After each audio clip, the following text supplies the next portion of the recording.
tiba-tiba Sari keluar pondok, panik mukanya. Sambil ngelus-ngelus perut buncit yang lagi hamil itu, Sari jawab, belum Mbak, tapi saya udah gak kuat Mbak, badan saya berat semua.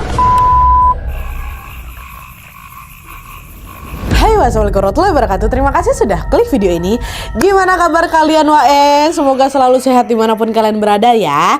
Nah, di malam Jumat ini seperti biasa aku akan menemani kalian dengan menceritakan satu kisah horor Wawa part 260.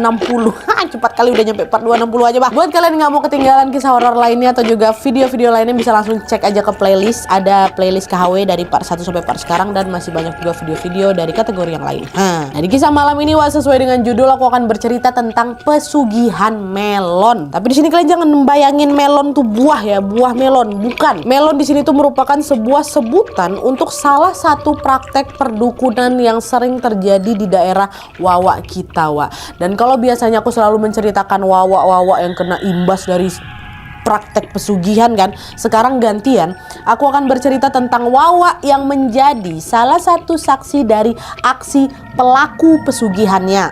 Penasaran kalian kan? Tapi tunggu bentar Wak, sebelum masuk ke ceritanya aku mau curhat dikit lah, ini nggak apa-apa ya. Tadi malam aku tidurnya agak telat Wak, gara-gara ada 1-2 hal yang harus aku kerjakan lah gitu kan. Terus karena tidurnya agak kurang nih, pas aku bangun rasanya masih lemas Wak, dan karena cuaca juga lagi panas jadi kurang semangat gitu aku buat melakukan aktivitas. Nah, supaya lemasnya hilang nih aku butuh yang sejuk untuk ngebooster semangat aku lagi. Cocok kali buat hari yang lagi panas kayak sekarang nih. Pasti kalian penonton setia aku udah hafal kali kan minuman apa yang mau aku buat kan. Apalagi kalau bukan kopi favoritku, Pikopi Gula Aren. Pikopi Gula Aren ini bisa disajikan hangat atau dingin Wak, semuanya enak. Tapi karena sekarang aku lagi pengen minum es, jadi aku akan nyobain yang versi dinginnya dulu ya. Cara nyajiinnya gampang kali Wak. Sekarang kita buat es Pikopi Gula Aren bareng-bareng yuk. Pertama-tama ambil 1 saset Pikopi Gula Aren, gunting sedikit di bagian ujungnya, lalu tuang semua isinya ke dalam gelas. Seduh dengan air secukupnya, kira-kira setengah cup aja, lalu aduk sampai semua kopinya larut. Nah, kalau udah larut tinggal ditambah es Wak. Jadi gampang kan? Aku minum dulu Wak ya. Aduh, aromanya wangi kali. Arennya tuh loh Wak, kecium kali ya. Bismillahirrahmanirrahim.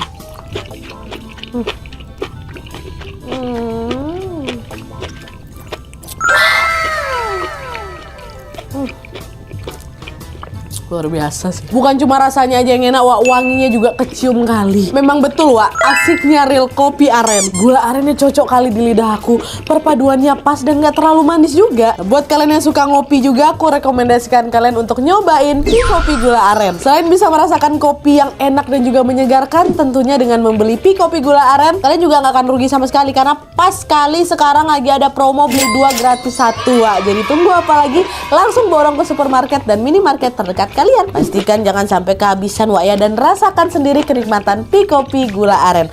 Asiknya real kopi aren. Nah, setelah minum Pikopi Gula Aren ini rasanya lebih seger lagi nih ya kan. Aku jadi gak sabar menceritakan KHW malam ini ke kalian. Dan buat kalian yang lagi nonton video ini sambil minum Pikopi Gula Aren juga, komen di bawah ya. Nah, sekarang tanpa berlama-lama baru kita masuk ke kisahnya. Check it out.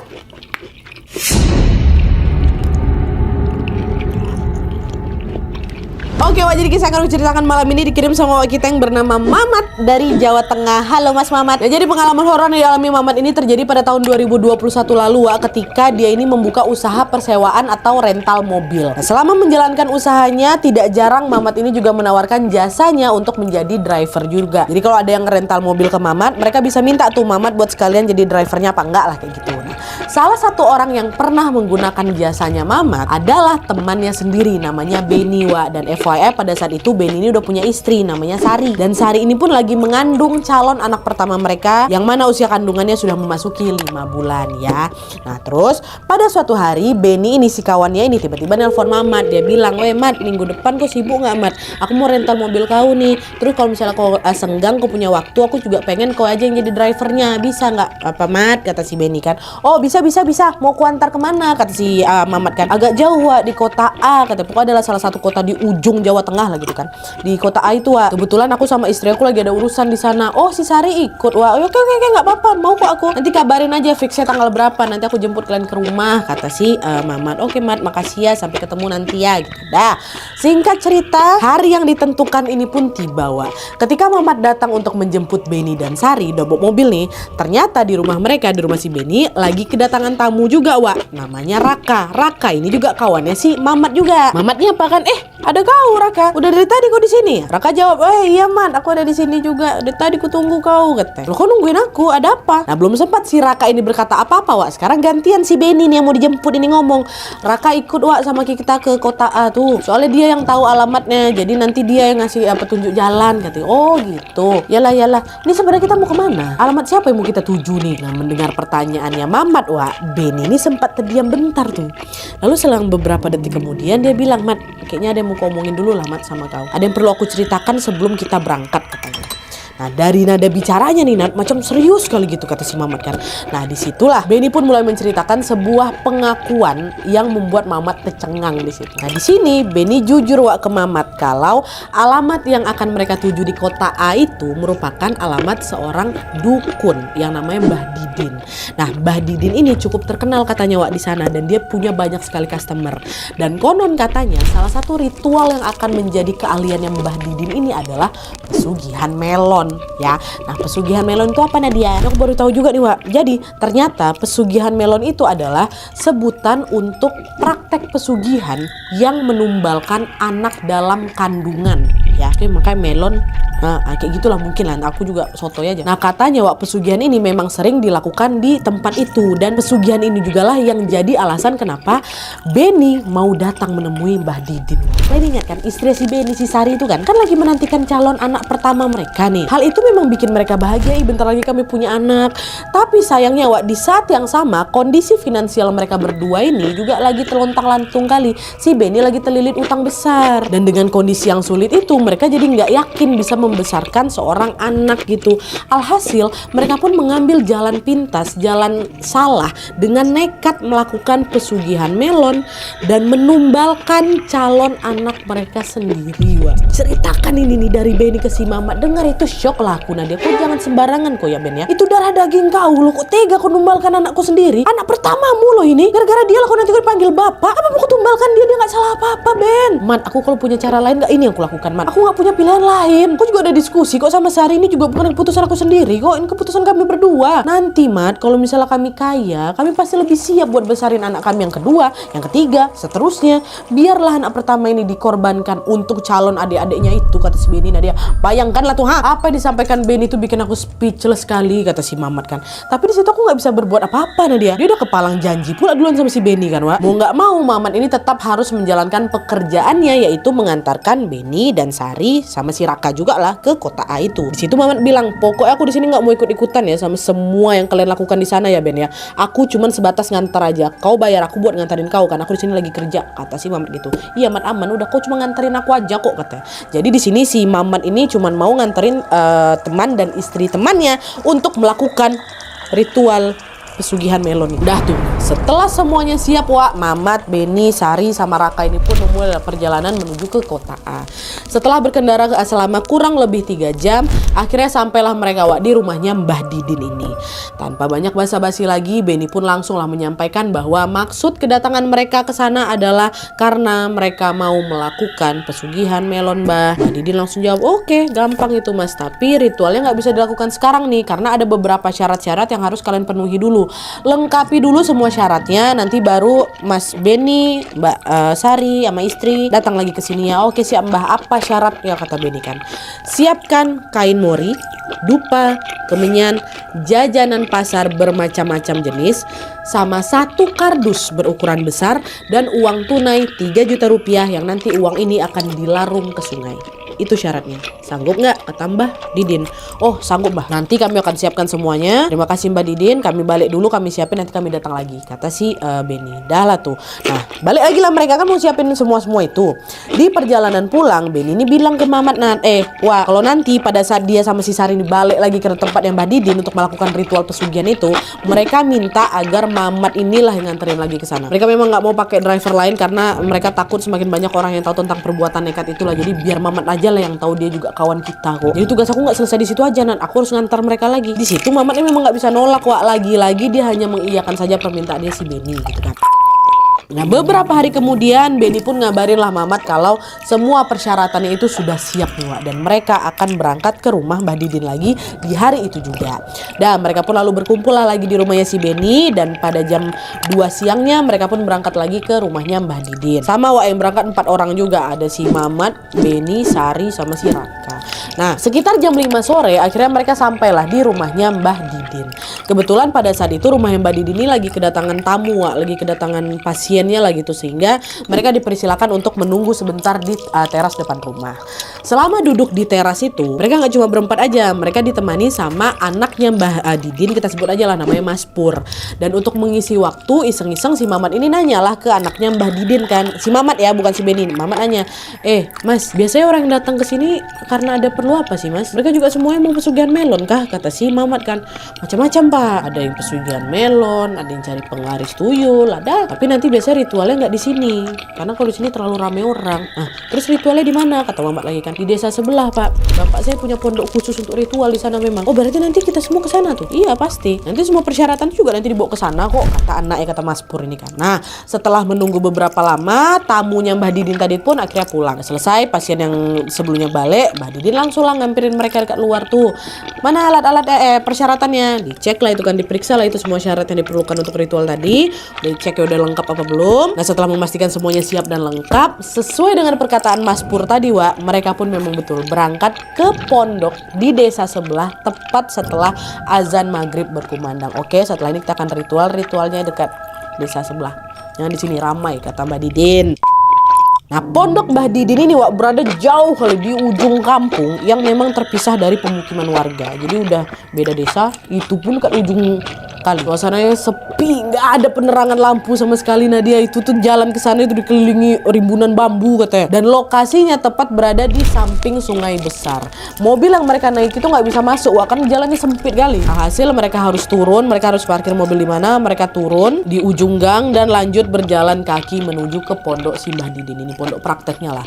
Sesampainya di sana, Mbah Didin pun langsung menjelaskan tentang apa yang harus mereka lakukan selama ritual Wak. Pertama-tama, Sari diminta untuk mandi sendirian di sungai. Ya, nah bersamaan dengan itu, uang tunai 3 juta rupiah tadi, which is salah satu syarat yang mereka bawa itu, juga harus langsung dilarungkan di sungai. Mbah Didin bilang, sungai yang di depan pondok kita ini memang arusnya kurang deras nak. Kalau kalian larungnya di sini, pasti nanti uangnya hanyut. Nanti kalian jalan kaki dulu, ngikutin arah arus sungai ini, sampai kalian ketemu arus yang deras, baru di situ nanti kalian larung duitnya ya, kata Mbah. Nah, setelah mengatakan itu, Mbah Didin pun lalu menyerahkan 1 bungkusan kain putih ke si Benny. Aku nggak tahu nada itu isi bungkusan itu apa, tapi Mamat ini yakin kalau kain putih yang dipakai untuk membungkusnya itu merupakan kain mori Wak. Nah, sambil menyerahkan bungkusan itu, Mbah Didin bilang lagi, nanti pas uangnya ini dilarung, jangan lupa bungkusan itu juga ikutan dilarung ya. Tapi isi dalam kainnya jangan kamu lempar, kamu buka aja kain ini, dah kamu larungkan aja deh biar dihanyut di air. Jadi ada sesuatu yang ditaruh dekat kain mori itu Wak. Jadi maksudnya jangan kau gini-gini kan, jangan. Dah ini kau buka. Nah, begituin gitu. Ya. Oh iya Pak, kata Benny. Ini ngangguk aja gitu kan. Dah, mereka pun mulai nyebar lah ini Wak. Mbah Didin masuk dia ke dalam pondok dia tuh untuk menyiapkan ritual. Sari dia jalan ke sungai buat mandi. Benny ke sungai lah itu untuk melarungkan uang. Sementara Mamat sama si Raka disuruh tunggu di teras aja, di teras pondok tuh maksudnya. Jadi si Mamat kan cuma ngantar aja kan niat pertamanya tuh kan. Nah, lalu setelah semuanya selesai Wak, mereka pun berkumpul lagi lah itu di pondoknya Mbah Didin. Di situ Mbah Didin tuh mulai nanya, oke, sekarang kita mulai ke ritual intinya ya. Mana sini kardus besar yang aku kemarin suruh bawa, kata. Benny bilang ke si Mamat kan, Mat, mana kardusnya, kata. Ya, mana aku tahu? Enggak kau bawa ya? Enggak. Oh, ketinggalan di mobil berarti, kata si Benny lagi kan. Iya kayaknya nih. Boleh tolong ambilkan, Mat? Kasian nanti Sari baru selesai mandi dia nanti di sini kok ada sendirian. Oh ya udahlah bentar aku ambilin dulu, kata si Mamat. Mamat lah yang ngambil kardus kat mobil tuh kan, Wak. Mamat bawa mobil otomatis harus nyusurin jalan tadi lah. Karena waktu itu udah malam, penerangan nggak ada sama sekali. Aduh, suasana sana sepi kalau ada mencekam. Aku pun nggak tahu kenapa aku yain pula. Sendiri pula aku tuh, si Raka nggak ada ngawanin aku. Waktu di jalan aku baru ngapal aku sendiri jalan di sini ha. Dibantu kawan tuh ha. Di sepanjang jalan Blok Kudu aku merinding aja Nat, kata. Udah lah kan, set dia jalan, nyampe mobil, diambil lah itu kardus tuh. Aku balik lagi. Di sini makin merinding lagi Mamat. Wah, kenapa? Karena dia melihat ada bayangan hitam yang muncul di sela-sela rimbunan bambu pohon itu. Makin lama bayangan tuh kok makin besar ya. Kok makin besar ya. Terus di sana yang sama juga Wak, terdengar ada macam suara bambu yang dipukul-pukul. kayak gitu. Dan makin lama suaranya makin kencang Nadia. Dari sudut matanya si Mamat ini, Wak, dia bisa melihat kalau bayangan itu makin mendekat ke arah dia. Sambil nenteng kardus nih, Mamat udah ketakutan terus berlari dia tergopoh-gopoh menuju ke si pondoknya Mbah Didin. Astagfirullahaladzim, lepok kardus. Nah, sesampai di depan pondok, Mamat cuma tengok Raka aja tuh, Wak, lagi duduk ngerokok dekat teras. Sementara Mbah Didin, Sari sama Beni nggak tahu aku tuh lagi di mana waktu itu kan. Nah, melihat kedatangan si Mamat, Raka nanya, ngapa kok Mat? Kok pucat kali muka kau? Ngapa kau lari ngos-ngosan kayak gitu, ha? Tengok apa kau? Gitu. Karena Mamat nggak mau bikin suasana makin nggak enak atau dia juga nggak mau dibilang penakut, Mamat pun akhirnya memilih untuk tidak menceritakan kejadian menyeramkan yang dialami selama perjalanan tadi. Nggak ada apa-apa, biar cepat sampai aja. Aman kok, ini kardusnya udah aku bawa. Mbak Didin sama yang lain mana? Ada di dalam mereka, bentar ya aku panggil dulu, kata si Raka kan. Nah, ada Raka lah bangun, manggilkan mereka bertiga di dalam. Ternyata mereka dalam pondok, Wah. Bah, itu udah dibawa kardusnya tuh, ha, ada. Keluarlah ini mereka bertiga yang di dalam tuh keluar dari pondok buat mengambil kardus yang dibawa sama si Mamat. Sembari menerima kardus itu, Wak, Mbah Didin ini menatap ke si Beni dan Sari, pasangan suami istri ini, sambil bilang gini, apa yang mau kalian minta dari pesugihan melon ini? Kalau kalian taruh daun di dalam kardus ini, nanti daunnya akan berlipat ganda.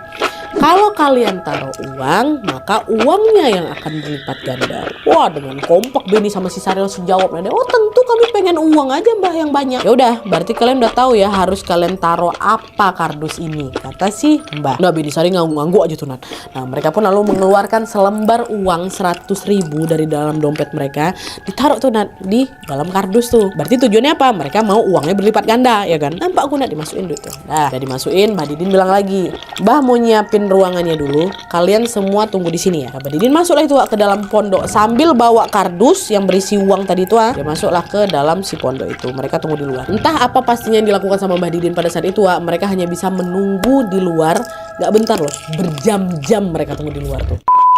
Sampailah sekitar jam 12 malam, terdengar Mbah Didin manggil mereka ke dalam pondok. Udah selesai nih kan, semuanya udah siap, kalian boleh masuk, katanya. Pas mereka masuk ke dalam pondok itu, Mbah Didin kemudian mengarahkan mereka ke satu ruangan gelap yang seluruh bagian ruangan itu sudah ditutupi kain hitam. Jadi pondok tuh nggak pondok kecil juga, katanya. Pondoknya agak memanjang gitu. Kok ada suara gitu nggak ya? Suara ini kali ya. Oke, pondok itu agak memanjang, terus macam ada kayak ruangan kecil gitu loh. Nah, dia dekat belakangnya gitu. Nah, ruangan itu yang udah ditutup sama kain hitam kan. Terus di ruangan itu juga ada banyak sekali sesajen, dan selain itu ada juga kardus besar yang mereka bawa tadi yang udah diisi 100.000 tuh, tapi udah ditutup pakai kain mori, Wak. Nah, di situ Mbah Didin bilang, inti dari ritual pesugihan melon ini akan dilakukan di ruangan ini ya, di ruangan itu tadi kan. Nanti Sari akan tidur di sini sampai ritualnya selesai. Kalau Sari takut sendirian, yang lain boleh ikut menemani dia, asal jangan sampai mengganggu jalannya ritual. Dan ingat ya, siapapun yang ada dekat dalam ruangan ini, kardus yang udah kututup kain mori ini jangan sampai disentuh, apalagi disenggol. Aku akan nunggu kalian di luar sampai semuanya selesai, kata Mbah Didin. Nah, setelah sempat berdiskusi bentar tuh, akhirnya diputuskan kalau Sari ini akan ditemani sama Beni lah, suaminya, masa ditemani sama dua laki-laki yang lain ya kan. Sedangkan Mamat, Raka sama Simbah nunggu di luar. Udahlah, mencar lah ini, 2 dalam ruangan, 3 kat luar. Ritual pun dimulai, Wak. Sembari menunggu ritualnya selesai, Mamat, Raka, Mbah Didin ya di luar aja ngerokok, kami ngobrol aja, ngobrol-ngobrol biasa gitu kan. Tanpa terasa waktu pun sudah menunjukkan pukul 3 pagi, Wak. Waktu itu Raka sama si Mamat udah kantuk-kantuk itu, Wak. Nah, Mbah Didin juga ada persilakan mereka tidur. Udahlah, kalian tidur aja, nanti kalau misalnya udah selesai saya bangunin gitu. Aku udah mau tidur tuh, Nat. Baru aja mau kupejamkan mataku, tiba-tiba terdengar suara ledakan dari dalam pondok, Wak. Dan bersama dengan suara ledakan itu tiba-tiba Sari keluar pondok, panik mukanya. Ada apa, Mbak? Ritualnya udah selesai, kata Mbah Didin. Sambil ngelus-ngelus perut buncit yang lagi hamil itu, Sari jawab, belum, Mbah. Tapi saya udah gak kuat, Mbah. Badan saya berat semua. Perut saya sakit, makanya ditusuk-tusuk. Saya gak kuat. Saya gak mau lanjut lagi, kata gitu. Loh, kamu gak boleh keluar. Mana si Beni? Gak tahu aku, Mbah. Di dalam mungkin aku gak sanggup, Mbah. Gak sanggup aku, kata si Sari lagi kayak gitu. Mbah Didin langsung berlari, Wak, ngambil si Beni di dalam kan. Nah, ternyata pada saat itu si Beni masih berada di dalam ruangan itu. Cuman posisinya Beni ini lagi duduk nyonggo, Wak, sambil megang kardus yang ditutup sama kain mori itu. Dan dibilang jangan disentuh kan, apalagi disenggol. Ini kayak mau dipeluk tuh loh. Nah, pas kain mori yang nutupin kardus itu dibuka, Wak, ternyata Di dalam kardus itu terdapat tumpukan uang ratusan ribu yang tingginya itu sampai setengah kardus. Melihat tumpukan itu bukannya lega, Mbah Didin kesal yang ada. Nah, kau tengok nih, kardusnya belum penuh kan? Itu berarti ritualnya belum selesai, belum berhasil. Harusnya kardusnya itu penuh dengan uang. Kalau kau isi setengah nih, belum selesai ritual kalian. Kenapa udah keluar gitu aja? Hah? Udah semua kumpul di depan ah. Marah Mbah Didin, wah. Udah kumpul itu mereka lagi di teras kan, si Beni, Sari, Mamat, Raka sama Mbah Didin semua di situ. Nah, di situ Mbah Didin nanya ke Sari, "Sari, tadi Nyai udah sempat datang," gitu kan. Tuh aku nggak tahu tadi siapa Nyai dimaksud sama Mbah Didin ya kan. Tapi dari obrolan ini bisa disimpulkan kalau Nyai itulah yang membantu si Beni sama si Sari dalam melakukan pesugihan melon ini, Wak.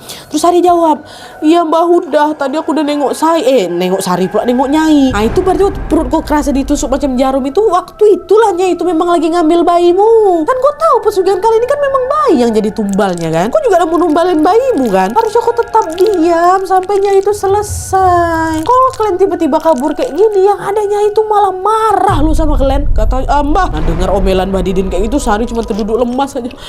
Gimana lagi? Beni bilang, "Apa Mbah, maafin istri saya Mbah. Tadi dia lagi ketakutan kali, dia nggak sengaja lari Mbah, refleks dia." Nah, terus kita harus kayak gimana nih Mbah? Ritual bisa dilanjutkan atau diulang aja lah? Ya nggak semudah itu lah Beni. Ini tuh udah kesalahan fatal. Ritual itu nggak bisa asal diulang kayak gitu aja. Kita harus bikinnya ini nggak marah dulu, kata Mbah Didin. Karena setelah mengatakan hal itu, Mbah Didin tuh macam terdiam bentar gitu, Wak, dengan kening yang berkerut. Pokoknya aku bisa melihat dengan jelas dari mimik wajahnya Mbah Didin tuh, Wak, dia macam lagi pusing kali gitu lah, macam lagi memikirkan solusi apa nih yang bisa mereka lakukan. Karena mungkin kalau misalnya ada apa-apa Mbah Didin bisa kena juga mungkin gitu kan. Lalu beberapa menit kemudian sambil menunjuk Beni dan Sari, Mbah Didin bilang, "Kalian harus dibersihkan pakai air sendang. Tapi jangan langsung kalian yang turun ke sendang, bahaya," kata Mbah Didin. Mbah Didin langsung mengalihkan pandangannya ke kami lah, ke Mamat sama si Raka. "Udah kalian aja ya, tolong bantu teman kalian. Kalian yang turun ke sendang, kalian ambil airnya pakai kendil, ambil secukupnya aja, pokoknya jangan lama-lama. Udah selesai kalian langsung balik ke sini." Allah, apa pula kita? Aku yang disuruh Nadia. Nah, gara Mamat sama Raka udah nggak punya pilihan lain selain mengiyakan perintah Mbah Didin, juga kasihan pula nengok dua kawan orang ini kan. Dengan langkah yang berhati-hati mereka pun langsung itu berjalan turun ke arah sendang. Nah, pas mereka udah selesai nih ngambil air dah, Wak, nggak usah banyak. Pas ngambil air, disitulah mereka melihat sebuah pemandangan yang sangat-sangat mengejutkan. Di situ aku nampak Nadia.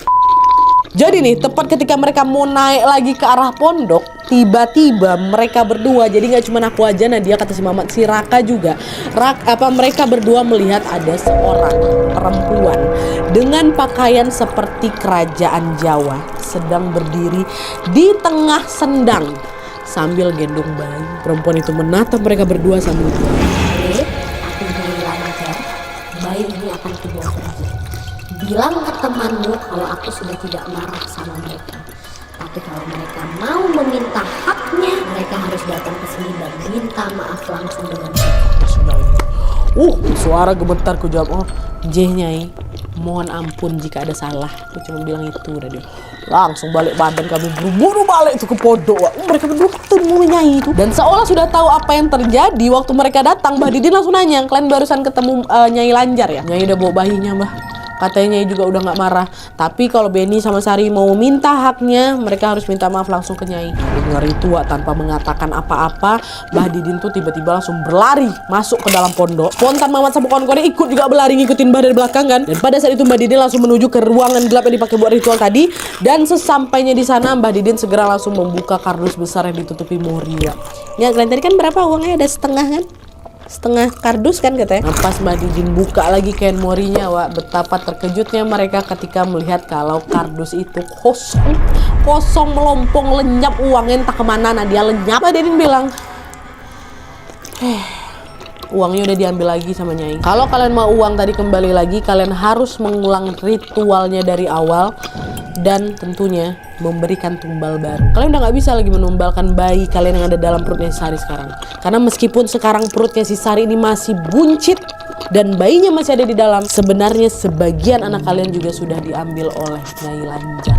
Padahal masih ada tuh, masih ada lah, ibaratnya masih buncit lah gitu perutnya kan. Tapi kata Mbah Didin tuh udah diambil. Ditanya lagi sama Beni, "Jadi tumbal apa yang harus kami berikan, Mbah?" "Ya tumbalnya, pilihlah nyawa salah satu dari kalian," kata Mbah. Dengar jawaban itu, Sari sama Beni langsung lemas lah, dibilang kayak gitu. Pesugihan melon yang mereka lakukan ini gagal total. total, Wak. Bayi dalam kandungannya Sari itu udah terlanjur ditumbalkan, tapi mereka juga nggak mendapatkan harta kekayaan. Dan karena Sari sama Benny nggak mau ada tumbal lagi, apalagi harus menumbalkan nyawa mereka sendiri, akhirnya mereka pun memilih untuk balik pulang dengan tangan kosong. Nah, kayak gitu aja. Astagfirullahaladzim, bayi kau. Belum selesai, Wak. Nah, beberapa hari setelah kejadian itu, Mamat udah nggak kontakan lagi tuh sama Benny, sama Sari, sama Raka. Enggak, nah. Mamat nggak tahu gimana keadaan mereka setelah balik dari rumah Mbak Didin. Sedangkan Mamat sendiri yang ada kondisinya ngedrop setelah aku ketemu Nyai itu. 3 hari aku dirawat di rumah sakit. Nah, setelah kondisinya pulih, Mamat pun melanjutkan aktivitasnya seperti biasa. Lalu sekitar 4 bulan kemudian nih, Wak, Mamat dengar kabar kalau Sari sudah melahirkan, berhasil melahirkan, Wak. Tapi kabar kelahiran yang seharusnya membahagiakan ini malah menjadi kabar yang kurang mengenakan. Kenapa? Karena bayi yang dilahirkan Sari ternyata memiliki kondisi fisik yang kurang sempurna, Wak. Jadi ya kurang sempurna lah gitu. Dan setelah 3 hari dilahirkan, tiba-tiba bayi itu ditemukan meninggal dunia secara mendadak. Apakah bayinya meninggal karena sakit? Aku nggak tahu, Nadia. Tapi katanya karena kemarin Mamat itu sempat ngelihat si Nyai ini megang bayi, gendong bayi, dan dia juga sudah bilang dia mau ngambil bayi itu. Jadi apakah mungkin ini sebenarnya kejadian ini merupakan akibat dari pesugihan yang sudah dilakukan sama Benny dan Sari? Ya wallahu alam juga, Nadia. Kesaksian aku cuma sebatas itu aja. Apakah kebetulan atau ada hubungannya? Ya wallahu alam, kata Mamat. Nggak tahu aku, Nadia. Kalau menurut kalian gimana, komen aja di bawah. Oke, Wak, jadi itu tadi pengalaman horor yang dialami Mamat saat menemani Benny temannya dan juga istri temannya si Sari melakukan pesugihan melon. Dari kisah ini kita kembali diingatkan bahwa bersekutu dengan jin itu sangat berbahaya, Wak. Selama meminta bantuan ke jin tentu nggak pernah ada yang gratis, karena selalu ada harga yang harus kita bayar. Seperti yang dilakukan oleh Benny dan Sari tadi, niatnya mereka pengennya kaya ya kan, tapi mereka harus numbalkan calon anak mereka sendiri. Dan apesnya lagi setelah semua itu dilakukan, pesugihannya gagal total sehingga mereka pulang dengan tangan kosong, rugi jadi double-double. Dan ini juga pesan Mamat buat kita semua nih, Wak. Ya, Mamat tahu waktu itu andai aja ku larang mereka, andai aja aku bisa lebih tegas dan bisa lebih keras untuk memperingatkan teman aku untuk tidak pergi ke sana, mungkin anaknya masih baik-baik aja. Itulah disayangkan dari Benny kan, Wak. Jalan yang benar dan aman kan ada loh, Ben. Kenapa harus sampai ke jalan pintas? Ya Allah, ngebahayain. Bukan ngebahayain, ngilangin lagi kan. Nah, semoga kita selalu diberi kekuatan untuk bekerja dan juga berjalan di jalan yang benar, Wak, ya.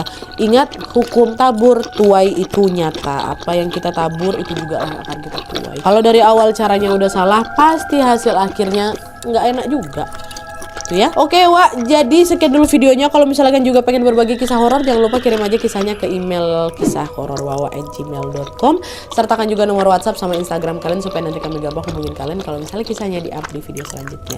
Oke, jadi sekian dulu videonya. Terima kasih banyak yang sudah menonton, terima kasih banyak yang sudah join membership, terima kasih banyak super thanks-nya, terima kasih banyak yang sudah komen, yang sudah like, yang sudah share. Kalau kalian suka video ini, klik like-nya. Jangan lupa komen di bawah tidak ada dan saran-saran video selanjutnya.